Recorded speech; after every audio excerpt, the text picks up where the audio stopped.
After rewatching the game, who impressed and who didn't? Next on the Unbearable Sports Podcast. We're going to take the North and never give it back. So that's a good pick. You get the corner. I got to go bold, right? I got to go bold for this. Yeah, she's got some nice. Welcome back to the Unbearable Sports Podcast. I'm your host, Brad Barron. Make sure to like and subscribe out there on YouTube and rate the show 5 stars everywhere that you get your podcasts, especially Apple Podcasts, where if you rate 5 stars, you are in the running for a Darnell Wright jersey, which we will announce live on the show once we reach 58 5-star ratings out there on Apple Podcasts.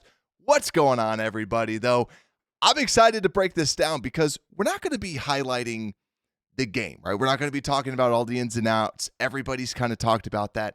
We're talking about the players that impressed the second time that I was going through it. Some of the people that really did pop off on the game, and some of these players, not to bite into it, there's some that were kind of surprising. And I want to call this out because there's a handful that played bad with other games, but really kind of impressed me when just watching it back. And I got to give some credit where credit is due. But also, we'll talk about some of the players that really didn't impress me as well watching the tape back. But we got to give the people what they wanted. And we got to know, how did Justin Fields look, right?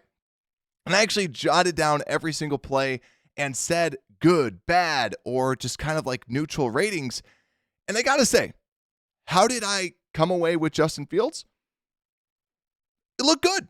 It's what we know about Justin Fields, right? I didn't come away being like, what? I didn't know this about him. We all knew that he has this game-breaking ability, that he's able to take a ball and he's faster than everybody else. He's able to run for 104 yards. He's able to pass for 169 yards and be a good player. And also only getting sacked twice, pretty good against this good defense, this good Lions defense.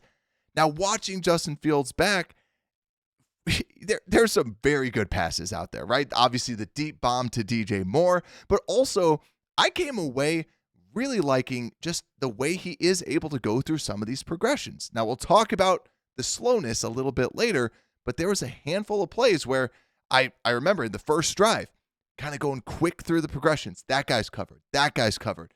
Quick throw to Cole Kmet as kind of like the third option. We never saw Mitch Trubisky do that, right? When we talk about when the Bears moved on to from Mitch Trubisky, it wasn't like this. Mitch didn't go past his first read. Justin always does that. Justin has this superstar ability, this superstar quickness that can be this game breaker out there for your offense. But also, too, the very next play, he did a rollout. Now, rollouts, right? It's supposed to be easy, cuts everything in half. When he rolls out, as soon as he sees that EQ St. Brown is open, he throws it. And I got to say, I really like that because I've been critical. Most people have been critical with just the quickness of the decision making, which I will get to a little bit later that I saw. It's nice to see those quick plays where as soon as he saw EQ open, he was decisive and made that throw. So overall, you just watch him. He's fun. No matter what it is, the dude is fun. He's able to make these crazy big plays. Now, watching it back, though, there's a handful of those plays, though, that you kind of get the vibe like he maybe he doesn't have to put the entire team on his back. And I want to just call that out because right before those plays, he did make a pretty impressive play where he rolls out to the side and then he makes a dart of a throw, and it's a great throw by him.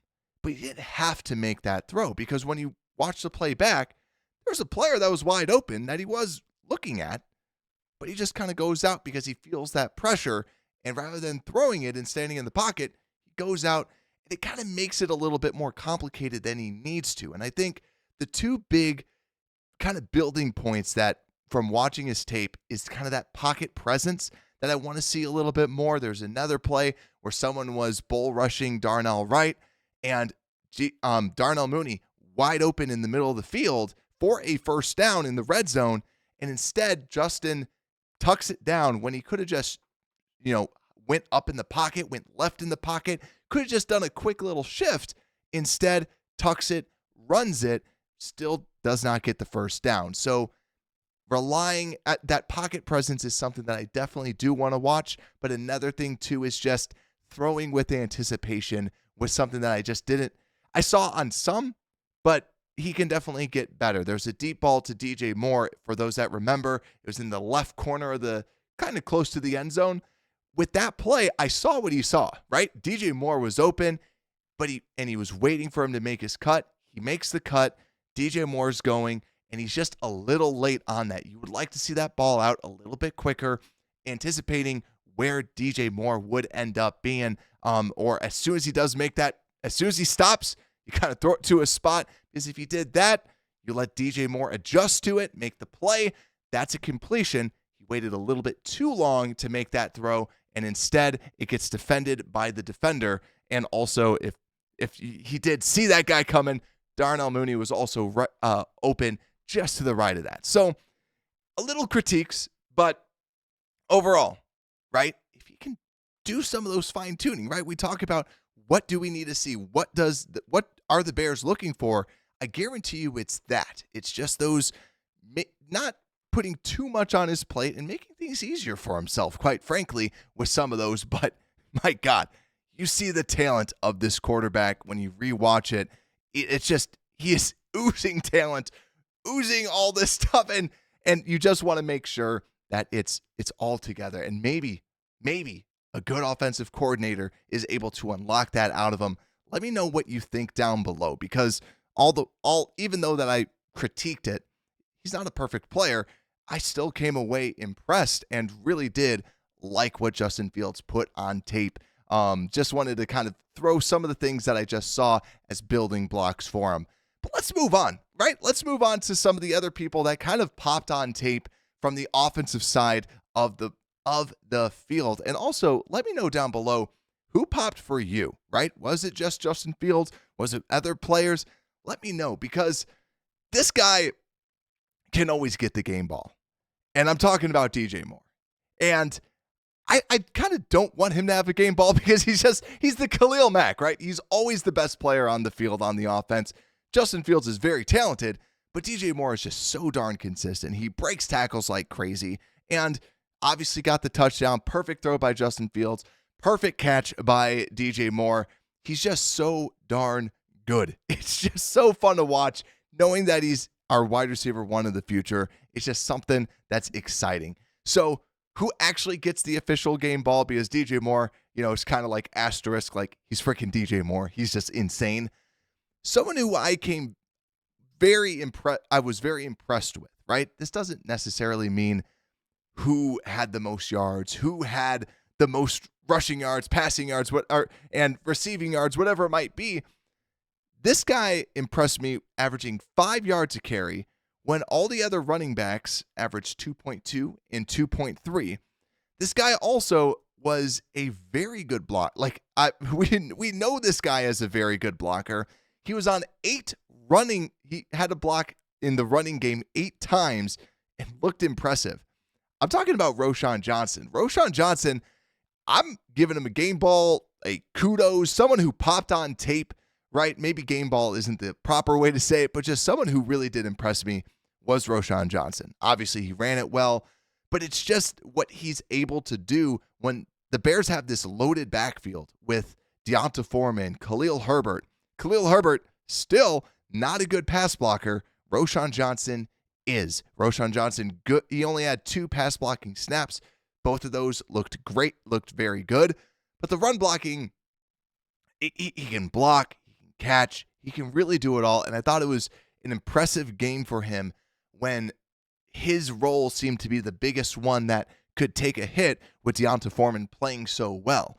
I think that he really did show, I am the third down running back. Keep me in on the third down. And if you need someone to block for your quarterback, I'm your freaking guy. I think that we really do have something good with this Roshan Johnson for the future. And I just had to commend him that even though that he just played 25 snaps, the dude balled, the dude played well, and he does everything that you need. And just watching that on tape really did highlight how good of a player he is out of this young rookie. So now let's talk about the second game ball. And the second game ball, right?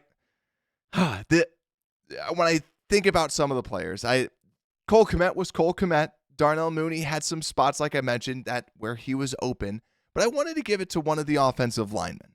And this is a player that literally frustrated me beyond belief the week before, going, I was really tempted to count how many times this dude was on the ground. And this dude got lit the F up on a play. But I'll tell you, someone who he kind of redeemed himself. He looked decent when it came to the running game. He looked solid out there. And also, Justin Fields did not hate it, right? I'm not saying that this guy is good moving forward, but I'm saying, you know what? Lucas Patrick did not suck, right? And like I said, he might go back to good old Lucas Patrick next week, but rewatching the tape, it wasn't a terrible game. I know that PFF gave him a 22.3 pass blocking grade. He only allowed one pressure, and he wasn't on his butt constantly. And I thought that from a running perspective, he seemed to be in the right spot. And I thought that he was rather solid. And you saw when Feeney came in, there were some miscommunications and some poor pieces. I'm giving him a kudos because he was so bad the week before. He looked competent, at least semi-competent this week. I know some people out there are probably like, Lucas Patrick, he didn't suck. He didn't suck, and that's saying something. But after watching so much of Lucas Patrick on tape, I have to give it to him because it's usually a train wreck, and it wasn't that big of a train wreck this week. But I gotta say, we got to keep on going with just who normally, like, who kind of took Lucas Patrick's spot as the take a lap player. And I got to give it to Tyler Scott, though, because Tyler Scott, rewatching this, obviously there was when Justin did throw a very good ball to Tyler Scott deep, and we all know he kind of slowed up for it. Then obviously he did the quick in route and then ends up fumbling the football. Tyler Scott just didn't look that great when watching it, right? You see that he's just more of a speedster. Yet again, this is just one game. It doesn't mean that Lucas Patrick is going to be a Hall of Fame center, and it does not mean that Tyler Scott is a bust. It just means when watching it back, they just didn't have the best. He didn't have the best game, and Lucas Patrick oddly looked kind of decent. Looked like a decent center to me. But the only other thing that I kind of wanted to talk about that was a little negative was Tevin Jenkins moving over to the left side. Now, it's not necessarily on Tevin. It just seemed like Braxton Jones and Tevin Jenkins weren't completely on sync. There's a handful of plays where when you see somebody blowing up the backfield, some of those plays were because Braxton thought that Tevin was going to be somewhere, or Tevin thought that Braxton Jones was going to be somewhere. The chemistry just didn't seem correct. And it's unfortunate because Braxton Jones is a phenomenal run blocker, and Tevin Jenkins is arguably one of the best, if not the best, run blocking guard out there. So you have these two big hog mollies up front on that left-hand side, and that was something that also kind of popped off as a little negative where they need to understand where each other's going to be, because there's a handful of plays where they just seemed a little bit off knowing where the other person was going to be. But let's flip over to the defensive side of the ball, shall we? Because we have to talk about the defense, we're going to start off with who I thought kind of struggled. And the person that struggled to me was Eddie Jackson. When rewatching it, sometimes Eddie Jackson, when you put on his tape, he's either like perfect, where you just go, dude, this guy is amazing. This guy's great. He's always in the right spot. Watching the tape, he just seemed kind of lost. There was that touchdown or the big play that was given up, and that was deep to the right. That was definitely Eddie Jackson that should have been there, and ultimately was not. And there was a couple spots where you're kind of like, what is he doing on that play? Now, yet again, this is just watching the tape back, just seemed a little lost out there. Hopefully he comes back and plays well, because the person that I'm actually giving my game ball to is someone who has struggled. Eddie Jackson, to me, has been playing a lot better. But Jaquan Brisker, I'm actually going to give him game ball, a thumbs up for the for his tape. I thought he looked good. I thought he looked good in coverage. Normally, he is just purely a run-stuffing guy. He had a handful of good run stuffs, but also in coverage was a little bit better. It was nice to see him kind of get back to what we did see last year with Jaquan Brisker. So I got to give some kudos to Jaquan Brisker. Overall, looked pretty darn good.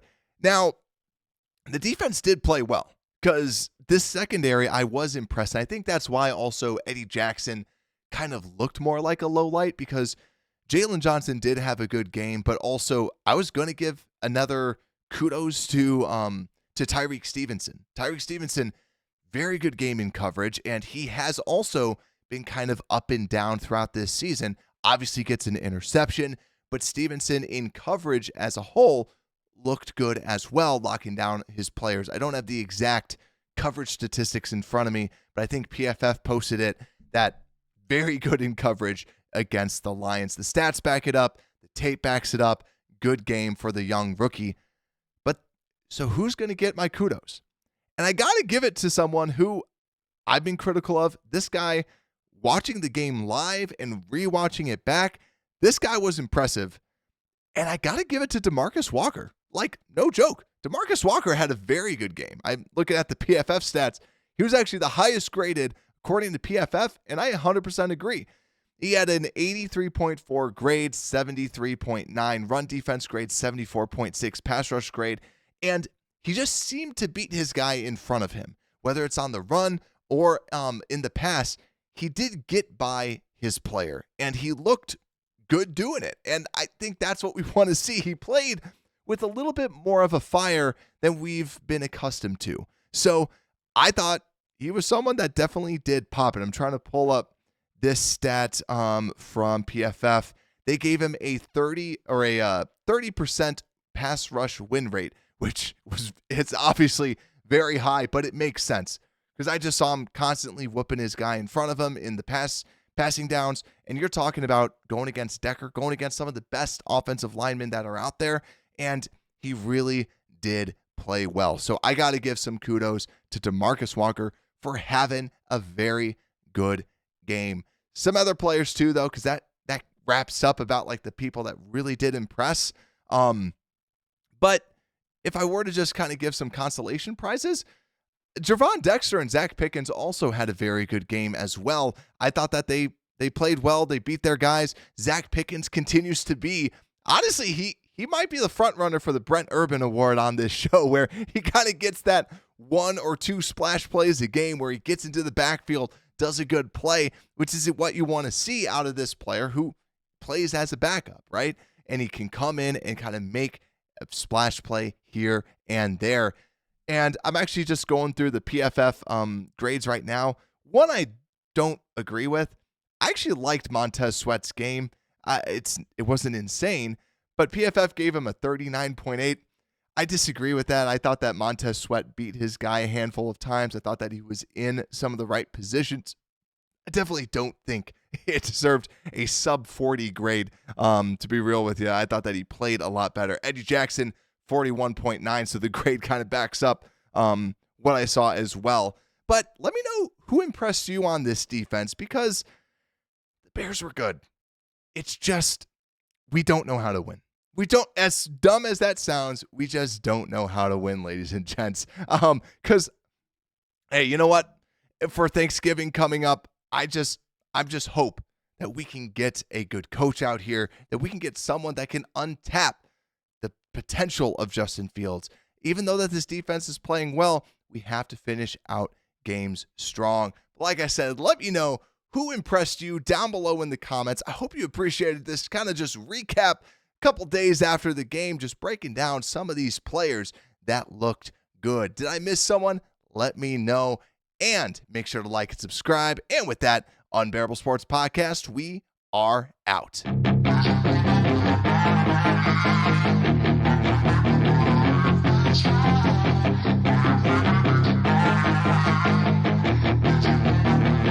Yeah, she's got some nice long hair, and you know that she's a